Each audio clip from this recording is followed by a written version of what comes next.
Right, 30 July 2024. And today I'm going to be giving you my evening update. And as usual, I try to give you clarity before we go to bed so that you understand what are the important issues of the day. So today we've got quite a number of interesting developments, but I want to start with the revelation that has been made today that Zimbabwe intelligence and Zimbabwe military have intercepted credible information that there is an attempt to assassinate General Chiwenga. So General Chiwenga is grabbing the headlines this week. He is the man of the moment, and he has started the process of stamping his authority in the politics of Zimbabwe. So I've never seen someone rising so quickly in Zimbabwe. And General Chiwenga has this week started the process of establishing himself as the next leader of ZANU-PF. And a lot has been happening in ZANU-PF. There has been a lot of activity, especially among the youths and the war veterans, with both sides clamoring to endorse Mnangagwa, but Chiwenga is slowly rising in terms of his ability to take over from Mnangagwa. So what has happened today is that there has been a revelation.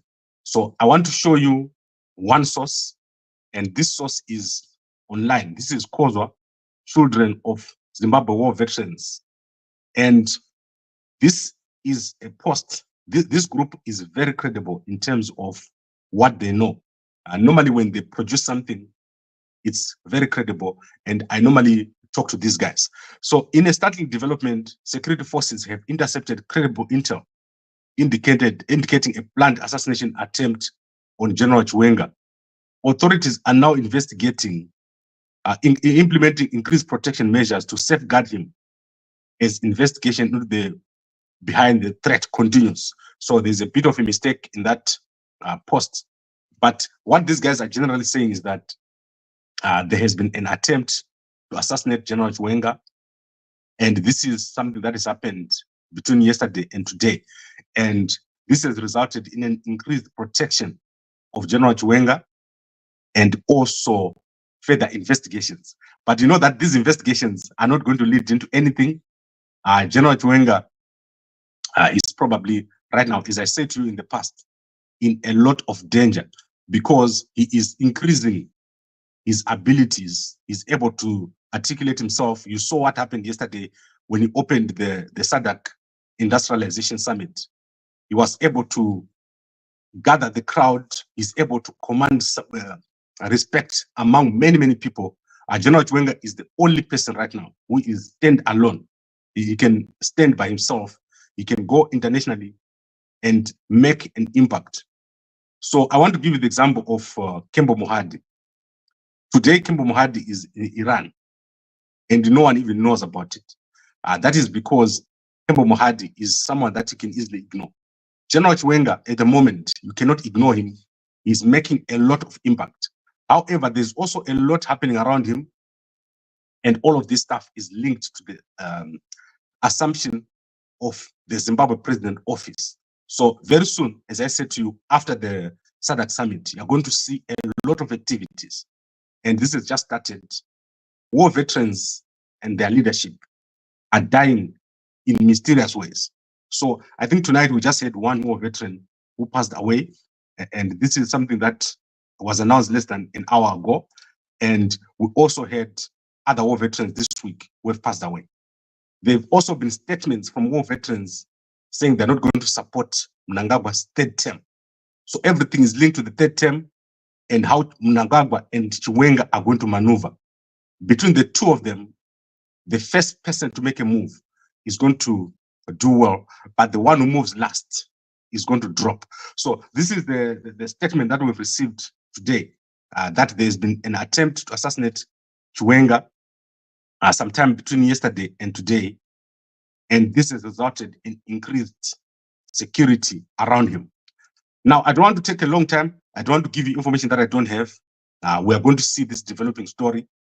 And as I said, this is going to happen and accelerate between the end of SADC summit and December, you're going to see so much drama within ZANU-PF. And remember, between October and November, we've got a lot of ZANU-PF activities. There's going to be a ZANU-PF Annual Conference in Bulawayo, and that is going to be the ZITF. You should watch what is going to happen. It's not going to be easy in our country. It's going to be very, very difficult. So I want to quickly take you through the news, and then I'll be back in the morning. Let's start with what has happened at the SADC Industrialization Week. And what has happened in the SADC Industrialization Week is that more people have come out to speak, and I saw a lot of people speaking, but I didn't really see a lot of impact. But something that stood out for me was UNIDO. So UNIDO is the United Nations Development Organization. They do funding. And they mentioned a project between Zimbabwe and Zambia. And you can see that Zimbabwe and Zambia are starting to work together on a lot of projects. So this is the Zimbabwe-Zambia Agro Industrial Park. This is something that is coming. It was initiated in 2022. And you should expect to see more cooperation between Zambia and Zimbabwe. And politically, this is going to be very tricky. You should watch what's happening there. President Hakainde Hichilema is going to come under a lot of pressure to start taking a softer stance on Mnangagwa. I hope he doesn't do it, because the moment President Hakainde Hichilema takes a softer stance on Mnangagwa, he's going to be trapped, and something very bad is going to happen. Mnangagwa is very close to the former president of Zambia, and they're not going to change. These guys, they've got a plan to turn Africa back to what it was before, which is a place with no promise and no hope. The coming of President Hakainde Hichilema had brought in a lot of hope that change was going to sweep across Africa all the way down. We saw that in South Africa, things changed. In Zambia, things changed. So Zimbabwe is going to reverse this whole process. And the assumption of Mnangagwa as the chairperson of SADC is going to become a problem if President Hakainde Hichilema does not watch these guys. They've got no other intention but to reverse the progress that Zambia has made. And I think this Zimbabwe-Zambia Industrial Park is being pushed by organizations like UNIDO. And also, if you look at the EU, they are pushing a project where they are going to be supplying ARVS into Zimbabwe and into Zambia. There is a lack of interest in human rights issues by these bodies. Bodies like EU and UNIDO, they are not even making a consideration on the human rights issues. It's almost as if they're desperately trying to be in the action. COMESA is trying to desperately be in the action. And all these organizations don't want to talk about the human rights issues. And when I talk about human rights issues, is, for example, today, we've got 78 people that are still in jail in Zimbabwe. Not a single organization has mentioned that we've got 78 people in jail who've been put in jail by Mnangagwa 43 days today without trial. And these guys are still struggling to get the charge sheet from Mnangagwa. So this is crazy, but this is what is happening. And that is the key story today from the SADC Industrialization Week, the announcement of the Zambia-Zimbabwe Industrial Park, which I think is going to be in Livingstone.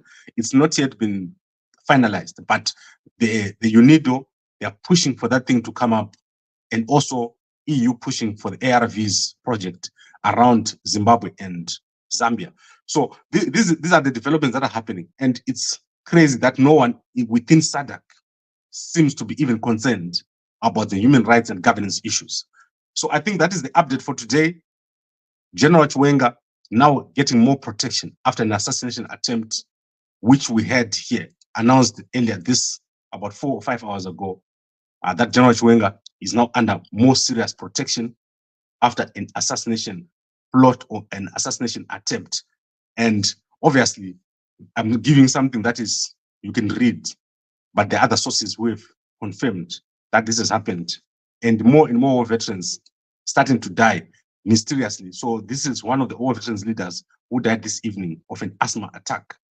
So I think let's watch what is going to happen, how General Chiwenga is going to maneuver this whole situation, and what is going to happen next as the drama continues. As we go towards the ZPF People's Conference at the end of this year, which is around October in Bulawayo, we're going to see a lot more happening around General Chiwenga. General Chiwenga is starting to establish himself as the next leader of ZPF.